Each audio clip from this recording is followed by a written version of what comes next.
ఎవరు సాధించలేంది ఎవరు సాధిస్తారు? నీ సేవకుడు సాధిస్తాడు అనే మాట నిజంగా గమనిస్తాను. ఇవాళకెళ్ళి సాక్ష్యం విందాం. అసలు ఏం సాక్ష్యం అంటే మీకు తెలుసో లేదో? ఎవరు? రావిగూడెం. ఏం పేరు? సరిత అన్నయ్య. సరిత, మందిరంలో నీ కోరిక ఏంటి అసలు? ఇక్కడికి రావాలనే ఆశ నీకు ఎంత ఉంది? నేను ఇక్కడికి వచ్చింది సంతానం కోసం వచ్చిన అన్నయ్య. నాకు 2020లో మ్యారేజ్ అయింది. మ్యారేజ్ అయ్యాక ఒక 2-3 నెలలకే సంతానం అందింది మంచినే. అయితే ఒక నెల హాస్పిటల్కి వెళ్ళాక చూపించుకుంటే బాగానే ఉందన్నారు. మళ్ళీ 3వ నెల వెళ్తే బేబీ బాగాలేదమ్మా తీసేయాలి అన్నారు. హెడ్ కను నెక్కు నీరు వచ్చింది, తీసేసుకుంటే మంచిదమ్మా అని చెప్పారు. అయితే నేను వెంటనే ఇక్కడ మందిరానికి వచ్చి ఒక నైట్ ఉన్న అన్నతో ప్రేయర్ చేయించుకున్నా. అయితే మంచిగా ఉంటుంది పోరా, మళ్ళీ పోయి స్కానింగ్ తీయించుకోరా అన్నారు అన్నయ్య. అయితే వెళ్ళి స్కానింగ్ తీయించుకున్నా. అయితే తీయించుకున్నా కూడా అంతే ఉంది, తీయించుకోవాలమ్మా అని చెప్పారు. వద్దని అన్నయ్య అన్నాడు. కానీ మా అత్త వాళ్ళు, మా మామయ్య వాళ్ళు, మా ఆయన అందరూ తీయించుకోవాలంటే తీయించుకున్న వాళ్ళ మాట వినిగా. అన్నయ్య అయితే వద్దు వద్దు అని అన్నాడు. అయిపోయింది. ఫస్ట్ టైం ఒక సంతానం అందింది, పోయింది. మళ్ళీ 6 నెలలకు మళ్ళీ సంతానం. మళ్ళీ సరే తల్లి బాధలో ఉన్నావు, ఏదో అవుతుంది అని చెప్పి మళ్ళీ అందాలి అని ప్రార్థన చేస్తాం. మళ్ళీ అందింది, మళ్ళీ అదే స్కానింగ్, మళ్ళీ అక్కడికే వెళ్ళారు. మళ్ళీ ఏమైంది? మళ్ళీ అంతే, బాగాలేదని చెప్పారు. తీసేయి అన్నారు. మళ్ళీ తీయించుకున్నారు. ఎందుకు అంటే ఈ కుటుంబం మందిరానికి ఎన్ని సంవత్సరాల నుంచి వస్తున్నారమ్మా మీరు? 8 సంవత్సరాలు. 8 సంవత్సరాల నుంచి మీ జీవితాల్లో, మీ కుటుంబాల్లో. అప్పటికి అమ్మాయి పెళ్లి కాదా? వీళ్ళు చిన్నపిల్లలు. ఎలా ఉంది? ఏమేమి జరిగినాయి? మా పట్ల ఎన్నో కార్యాలు జరిగినాయి. నాకు బాగా లేకుంటే కానీ ఇక్కడికి వచ్చి పెద్దయ్య గారు ఉన్నప్పుడు బాగా అయినా, నేను మంచిగా అయినా. మా పట్ల ఎన్నో కార్యాలు జరిగినాయి. ఒకప్పుడు మాకు తినడానికి కానీ అన్నం లేక ఎన్నో కష్టాలు పడి అప్పుల పాలైనాం. ఇప్పుడు మంచిగా అయ్యి మేము ఇల్లు అన్నీ చేసుకున్నాం, పిల్లలకు పెళ్లి చేసినాం, అన్నీ చేసినాం. ఎంతో ఇప్పుడు మంచిగా ఉన్నాం దేవుని ఎరిగినాకనే. అయిపోయింది, వివాహం జరిగింది, అన్ని జరిగాయి.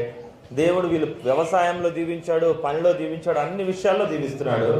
మరి కుటుంబం, ఒక ఇంటికి వెళ్ళిన ఆడపిల్లకి స్వతంత్రం ఉండదు, ఉంటుందా? వాళ్ళు వేరే మందిరానికి వెళ్తారు. మా మందిరంలో ఏ స్వస్థతలు జరగవు, ఏ అద్భుతాలు జరగవు అనే పట్టుదల వాళ్ళది. మా మందిరంలో ఏ అద్భుతమైన జరుగుద్ది అనే పట్టుదల మాది. 3వసారి ఇగో వీడి కడుపులో పడ్డాడు. Number 3rd chance. అప్పటిదాకా కూడా వెళ్ళా. 2 సార్లు తీపిచ్చేశారు. డాక్టర్ల మాటే కరెక్టు, వైద్యమే కరెక్టు కాదు అని నేను, అవుతుందని వాళ్ళు. ఈసారి కనేంత వరకు ఉంచాలి. ఎప్పటిదాకా ఉంచాలి అనే పట్టుదల మీద అబ్బాయితో మాత్రం నేను పక్కన పిలిచి మాట్లాడా. అప్పటిదాకా పాపం తనకు తెలియదు. పిలిచారు, వాళ్ళ ఇంటికి వెళ్ళి మాట్లాడాను. ఏమేం జరిగింది సంతానం అందుకున్నాక? అయితే నేను ఇక్కడ సంతానం అందాక 3వ నెలలో వచ్చా ఇక్కడికి. మా ఆయన కూడా వచ్చిండు. మళ్ళీ 6 నెలలకు మళ్ళీ వచ్చా. మళ్ళీ ప్రేయర్ చేయించుకున్నా, మంచిగానే ఉంది. ఇక స్కానింగ్కి వెళ్ళి చూయించుకున్న, అన్నీ బాగానే ఉందన్నారు. ఇక నవంబర్, నేను వచ్చే క్రిస్మస్ కల్లా నీ మందిరంలో నేను బాబుని ఎత్తుకొని సాక్ష్యం చెప్పాలి ఏసయ్య అనుకున్నా. నాకు నవంబర్ 10వ తారీఖున డెలివరీ అయింది. బాబునిచ్చిండు దేవుడు. దేవునికి స్తోత్రం. దీని విషయంలో కూడా అదే. మళ్ళీ స్కానింగ్లో తీసేయి, ఏం చేయాలా? ఇదే మాట్లాడ. ఏం తీసేయి. నా దగ్గర ఈ తీసే అనే వాళ్ళు ఎంతో మంది మంచిగా పుట్టారు. దేవుడు సంతానము మన సంఘంలో ఎంతో మంది మంచి, ఎన్నో స్కానింగ్లు దేవుడు తారుమారు చేశాడు.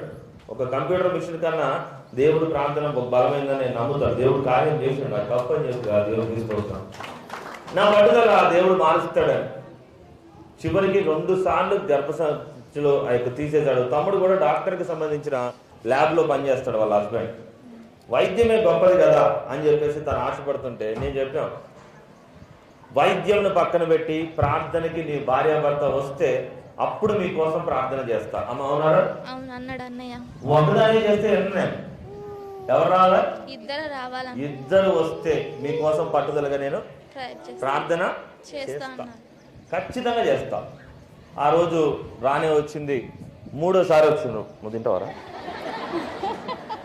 3వసారి వీడి కడుపులో ఉన్నప్పుడు వచ్చాడు. దేవుడు కార్యం చేయడానికి ఏది ఏమైనా సరే తల్లి ఈసారి నీ సంతానం నిలబడాల్సిందే, నేను ఎత్తుకోవాల్సిందే. దేవునికి స్తోత్రం. ఆ అబ్బాయి కూడా చెప్పిన, ఒక పూట రావడము అర్ధగంట రావడం కాదు, భార్యాభర్తలు ఇద్దరూ కలిసి ఉంటేనే, ప్రార్థనకి లోబడతా అంటేనే నా ప్రార్థన ఫలిస్తుంది. లేదంటే వెళ్ళొచ్చు, అవసరం లేదు. అన్నయ్య చెప్పేటప్పుడు, ఖండితంగా చెప్పేటప్పుడు ఎందుకో అన్నయ్య ఇలా గట్టిగా చెప్తాడు. ఎందుకు చెప్తాడు అంటే, ఇగో ఈ సంతోషం కోసం. దేనికోసము? చేసేది నేను కాదు పిచ్చోళ్ళారా, దేవుడికి నేను నచ్చేటట్టు చేస్తున్నాను నేను. అది అర్థం చేసుకోండి, మీకు గమనించండి. దేవుడు తీసుకోండి. ఎవరికి నచ్చాలి? నేను నాకు నచ్చడానికి కాదు, దేవుడికి. అక్కడ వాక్యం చెప్తుంది, నీతిమంతులుగా వారు దేవుడి దృష్టికి నీతిమంతులుగా ఉన్నారు కాబట్టి వారి జీవితంలో అద్భుతం జరిగిందని చెప్తుంది. దేవుడికి స్తోత్రం. నేను నా దృష్టికి నీతిమంతులుగా ఉండమని చెప్పలా. ఎవరి దృష్టికి నీతిమంతులుగా ఉండాలి? దేవుడి దృష్టికి. వాళ్ళు విన్నారు, దేవుడి దృష్టికి నీతిమంతులుగా ఉండాలని నిర్ణయించుకున్నారు. భార్యాభర్త ఇద్దరు వచ్చినప్పుడు సంతానము నీకెవరు కావాలని అని కూడా ఒకరోజు అడగాల్సిన సమయం వచ్చింది. అవునా? వచ్చింది. క్రిస్మస్ అప్పుడు వచ్చి అన్నయ్య ఎవరు కావాలరా అంటే, అయితే బాబు కావాలి అన్నయ్య అన్న. నీకు బాబు పుడతారా అన్నాడు. నవ్విండు అన్నయ్య. పుడతారా అని నవ్విండు. నేను కూడా నవ్వుకున్నా. తర్వాత ఇక 2 నెలలకి అప్పుడు సంతానం అంది. ఫిబ్రవరిలో అందింది. మళ్ళీ నాకు హాస్పిటల్లో స్కానింగ్కి వెళ్ళాలంటే భయం అయ్యేది. ఇక మళ్ళీ అదే చెప్తారేమో అని భయపడ్డా, చాలా ఏడ్చేదాన్ని. 3వ నెల తర్వాత స్కానింగ్కి వెళ్ళాను భయం వేసి. అయితే స్కానింగ్ చూసి సార్ మా బేబీ బాగున్నా అన్నాడు. అయితే చాలా సంతోషం అనిపించింది. అన్నయ్య దగ్గరికి వచ్చాను, మళ్ళీ వెళ్ళినా, ఇంకా బాగుందని చెప్పారు. బాగా పుట్టిండు. ఈ కుటుంబము వీళ్ళ గురించే ఎందుకు అద్భుతం జరగాలి అని అంటే, నేను 2 విషయాలు చెప్తాను. ఏ ఇంటికి వెళ్ళినా ఈరోజు కూడా నా చర్చి ఏది అంటే మా అన్నయ్యది అని చెప్తాను. వాళ్ళు రానిచ్చినా రానికపోయినా ఇప్పుడు రావడానికి ఒక 6 నెలలు ఒక్కసారి చర్చిలో అడుగుపెట్టడానికే కష్టమవుతుంది. అవునారా? అవసరం లేదు, వీడియో గమనించండి, మీరు గుర్తులు పెట్టుకోండి. ఒకసారి మందిరంలో మళ్ళీ వచ్చి సాక్ష్యం చెప్పడానికి 6 నెలలు పట్టింది. 6 నెలలు దాటిందారా? 10వ నెల, సారీ 10 నెలలు వీడికి ఇప్పుడు నేను ఎత్తుకున్నాను. 10 నెలలు పట్టింది. రానివ్వరు. కారణాలు 100 ఉండొచ్చు, నాకు అనవసరం, ఎందుకో తెలియదు, రానివ్వరు. కానీ దేవుడు కార్యం చేసేటప్పుడు రానివ్వడానికి కష్టము. కానీ తన పట్టుదల ఏంటి? నేను ఎక్కడైతే సంతానం అందుకున్నానో నా సంఘంలోనే భోజనాలు పెట్టాలి, నా సంఘంలోనే నా బిడ్డలు చేయాలి. ఎక్కడ జరగలేదో, ఎక్కడైతే జరిగిందో కార్యమో అక్కడ నేను సాక్షిగా ఉండాలి. ఎక్కడో వేరే చర్చిలో నేను ఉండకూడదు. వాళ్ళు క్రైస్తవులే, అన్యులు కాదు, వీళ్ళు క్రైస్తవులే. కానీ ఏంటంటే ఒకళ్ళు చాలని క్రైస్తవులు, ఒకళ్ళు దేవుణ్ణి ఇష్టపడుతున్న క్రైస్తవులు. ఇంకొకటి అలా మరి 3వసారి ఇలా జరగచ్చు అలా జరగచ్చు అంటే నేను ఒక మాట చెప్తాను ప్రేమ సహోదరులు. ఆ తల్లిగారు వాళ్ళ కుటుంబము ఇంటి పక్కన ఒక అతను ఇక్కడి నుంచే చర్చి పాస్టర్గా కొన్ని రోజులు నాన్నగారి దగ్గర పనిచేసి, మీరు నా చర్చికే రావాలి అని, నేను ఇక్కడ చర్చి పెడతా, మీ అందరు రావాలి అంటే వాళ్ళు ఏమన్నారు? అమ్మ ఏమన్నారు? ఇక్కడే చేయాలి, అయ్యగారు ఇక్కడికే పంపించింది, ఇక్కడే ఉండాలి, నెలకి అడిగి బోదురులే ఇక్కడ ఉండండి అని అన్నాడు. అప్పుడు అంటే అట్లా కాదు, మేము ఆడికే పోతాం, మేము ఏడు ఉన్నామని ఇక్కడికి వచ్చినాం. ఆడికే పోతాం తప్ప మా పాస్టర్ గారు చనిపోయినా, వాళ్ళ అబ్బాయి ఉన్నా, ఎవరున్నా మేము అదే సంఘము, ఒకటే సంఘము, ఒక దగ్గరే జీవిస్తాం తప్ప మేము ఎక్కడికి వెళ్ళమనేది వాళ్ళ పట్టుదల. దేవుడు వాళ్ళని జీవించిన ఏదైతే వీళ్ళు ఎంచుకున్న కుటుంబాలు మాత్రమే ఈ రోజు ఫలింపులో ఉన్నాయి. ఏదైతే అవతల మెట్టెక్కిరో అసలు ఆ సంఘమే లేకుండా పోయింది. ఆ సంఘమే పూర్తిగా స్మాష్. ఎవరు లేడు, సంఘం లేదు, చర్చి లేదు, ఏమి లేదు, అంత కొలాప్స్. మరి ఎవరు కరెక్ట్? న్యాయ విమర్శ జరుగుతుంది. దేవుడి దగ్గర మంటలో చేయబెట్టినప్పుడు ఎవరు రావాలి? ఎవరు నీతిమంతులు అయితే వాళ్ళు కాలకుండా బయటకు వస్తారు. ఒకవేళ కరెక్ట్ కాకుండా పెడితే మాత్రం ఏమవుతారు? దహించి వేయబడతారు. దేవుని సోదరులు గుర్తుపెట్టుకోండి. దేవునికి ఇస్తూ ఉంటాను. నేను ఎప్పుడు కూడా వాళ్ళని వెళ్ళిపోయిన వాళ్ళని కూడా నువ్వు నా చర్చికి రా అని అడగల. అమ్మ అడిగినారా? ఒక ఊరు ఆ ఊర్లో మేము కట్టిన చర్చి ఎన్నో ఉన్నాయి. నా బిడ్డకి 22లో పెళ్ళి అయిందండి. అయితే సంతానం 2 సార్లు పోయింది. 2 సార్లు పోయినా కూడా 3వసారి కూడా అందాల ప్రభావాన్ని అయ్యగారికి చెప్తే ప్రార్థన చేసిండు. ఈ దమ్ము ఖచ్చితంగా చెప్తే మంచిగా ఉన్నాడు బాబు అని చెప్పిన అయ్యగారు అన్నట్టుగానే కొడుకు పుట్టిన ఆమెకి. అయితే రాత్రి నేను ఒక తీర్మానం చేసుకున్నాను నా బిడ్డకి, ప్రభా నాకు మనవడికి పుడితే నేను మంచిగా నీకు మొక్కు చెల్లిస్తున్నాను మొక్కుకున్నా, భోజనాలు పెడితే మొక్కుకున్నా. రాత్రి 2 ఆడపోలు తెచ్చుకున్నా. ఒక ఏడపోలు చెప్పుకొని నడి శరళపడ్డది. రాత్రి 4 రాత్రి కాడ పెడితే ఇక్కడ ఉన్న వాళ్ళు చర్చి వాళ్ళు అందరూ కూడా పాపం మాకు సహకరించి వాళ్ళు పట్టుకున్న అందరం కలిసి పట్టుకొని నడి శరళ పోయి నిలబడది. ఒక చిన్న బోర్డు ఉంటే ఆ బోర్డు మీద నిలబడితే ఈ షాపులో పడవ ఉంటే ఆ పడవ వేసుకొని వెళ్ళి నడి చెర్ల పోయి ఇక్కడ ఉన్న వాళ్ళు పేర్లు నాకు తెలియదు, ఒకటి తప్పించుకొని చెరులో దూకింది. నడి చెర్ల ఒక ఏడపోతు దూకిన దానికి నాకు ప్రభు చూపిస్తున్నాడు, వీళ్ళకి దొరుకుద్ది, అది ఎక్కడికి పోలేదు, దాన్ని దేవుడు బంధిస్తాడు. ఎందుకంటే దేవుడికి ఎవరి కోసం పెట్టుతున్నారు వాళ్ళు? దేవుని బిడ్డల కోసం చేసేది. ఎక్కడికి వెళ్ళదు, నాకు ఫోన్ చేసినా అదే చెప్తున్నా, ఎక్కడికి వెళ్ళదు, వాళ్ళ కోసం దేవుడు అక్కడే నిలబెడతాడు, భయపడకుండా పొమ్మని. వాళ్ళు అక్కడ బోట్ వేసుకొని చెరువులోకి పోయి దాన్ని పట్టుకొని ఒక బోర్డు మీద నిలబడితే దాన్ని మోసుకొని వచ్చి ఈరోజు మళ్ళీ మీకు భోజనాలు పెడతా ఉన్నాం. అప్పటికి అమ్మగారికి మేము ఫోన్ చేస్తే ఫోన్ ఎత్తలేదు. ప్రార్థనలో ఉన్నప్పుడు అమ్మగారు వాళ్ళు వింటే మీ ప్రార్థనలో పెట్టిన కానీ దొరికింది, ఆడిపోతుందని చెప్పింది అమ్మగారు. కానీ నాకు అడిగారు, అమ్మ అయ్యా చెరువులో ఒకటి వెళ్ళిపోయిందంట, తప్పించుకునే దొరకవు అంటే, ఎక్కడికి పోదు, దేవుడు దాన్ని అన్ని వైపుల నుంచి బంధించాడు, అది దొరుకుతుంది ఖచ్చితంగా. నేను అదే చెప్పి మళ్ళీ పడుతున్నా, ఏం మాట్లాడాల. ఇంకా అమ్మ వచ్చినా మీరు అడిగిన అదే, రాత్రి అంతా పాప నిద్రపోలే, వీళ్ళ గురించే ఏడపోతారని టెన్షన్లో కూర్చొని ఉంది.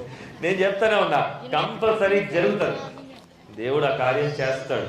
ఎందుకంటే వాళ్ళు సమర్పించింది దేవుని కోసం, మనుషుల కోసంగా. ఎవరి కోసమో? ఈరోజు 10 నెలల తర్వాత చెల్లి ఇక్కడ మీ మధ్య వచ్చి అడుగుపెట్టి ప్రార్థన చేసి మీ కొరకు చేయడానికి. ఇక్కడ కావాల్సింది తన నీతి ఎవరికి తెలియాలి? ప్రేమ దేవుడికి. దేవుడికి ఎవరైతే తెలుస్తుందో నిజంగా వదిలేస్తే చాలు, కుటుంబం అంతా ఆరాధించాలనేది ఎంతో ప్రేమ. ఈ రోజే కాదు, నా చెల్లెలు వివాహం కాకముందు అందరం మేము కుటుంబంతో ఉన్నప్పుడు కూడా విడదీయడానికి కూడా ఎంతో మంది ఇంటి పక్కన కూడా ట్రై చేశారు. మందిరానికి రావద్దు, మేము పాస్టర్లమే, మేము చర్చే. వీళ్ళ ఇల్లు ఎంత అద్భుతంగా ఉంటుందంటే ఇంటి చుట్టూ 6 చర్చిలు ఉంటాయి. ఇంటి చుట్టూ చర్చే, ఎక్కడో చర్చి, అక్కడో చర్చి, అక్కడో చర్చి, అన్ని చర్చిలే. మరి అక్కడి నుంచి 20 కిలోమీటర్లు దాటి ఇక్కడ దాకా వస్తారు. కారణం ఏంటి? ఇది దేవుడు నడిపించిన సంఘము, అది జనాలు పిలిచే సంఘాలు కాదు. ఎవరు నడిపించింది? మరి మీకేం కావాలా? దేవుడు నడిపించేదా, జనాలు నడిపించేదా? నిజమా? మీరందరూ రమేష్లా, నానిలా? నాని అయితే ఇగో ఇలా ఉంటుంది. ఈ యొక్క కథలో ఏ విధంగా ఉందో స్టడీ చేసి చెప్పిన ఉపమానంలో, ఎవరైతే దేవుని దృష్టికి నీతిమంతుడిగా ఉంటాడో వాని దేవుడు ఖచ్చితంగా ఫలింపు చేస్తాడు. ఎవరైతే మనుషులకి నచ్చాలి అని చెప్పి బ్రతుకుతూ ఉంటారో వాళ్ళ ఫలింపు ఏదో ఒక రోజు బట్టబడేలాగా తప్పదు. ప్రార్థన చేస్తున్నాం ఈ కుటుంబం యొక్క సాక్ష్యము. భోజనం చేసేటప్పుడు కూడా చెల్లెకున్న ఇంకొక కోరిక తీరలా, అది తన తర్వాత చెప్తుంది కంపల్సరీ. తన కోరిక ఈ ఆలయంలో నిలబడాలి అని. ఆ కోరిక మీరు భోజనం చేసేటప్పుడు మీరు ప్రార్థన చేయబోతున్నారు, దేవుడు ఆ కార్యం చేయబోతున్నాడు. దేవునికి స్తోత్రం. ప్రార్థన చేస్తున్నాం. మహాపరిశుద్ధ తండ్రి, గొప్ప దేవుని యేసయ్య, పరిశుద్ధ ప్రభా, మీరు ఇచ్చిన సంతానమును ప్రభా దీవించి పరిశుద్ధాత్మలో నైనా మీ కృపలో నిలబెట్టి, అయ్యా నాయన ఎంతో అద్భుతము నా చెల్లిని ప్రభా తండ్రి జీవిత కాలము ఇక నీకు జరగరు, నీ జీవితం ఇంతే అని ప్రభా ఎక్కిరించి ఉన్నారు, ప్రభా బాధ పెట్టి ఉన్నారు, కన్నీరు వార్చే పరిస్థితి తీసుకొచ్చున్నారు. అటువంటి స్థితి నుంచి ఈరోజు మంచి కుమారుని మీరు ఇచ్చి ప్రభా బహుమానముగా నిలబెట్టినందుకు స్తోత్రం. అయ్యా మీరు ఇంకా తనని బలపరిచి తన కుటుంబంలో తన కుమారుడికైనా ఆరోగ్యము కృపతో ప్రభావ జీవించి తనను కూడా ఇంకా బలముగా విశ్వాస జీవితంలో బలపడగలుగుతుంది. కావాల్సిన కృప తనకు సహాయించాను. ఈ కుటుంబం చుట్టూ మీ పరిశుద్ధాత్మను ప్రత్యేకమైన కంచె ఉంచి నడిపించమని యేసు నామములో అడుగుచున్నాము తండ్రి, ఆమేన్.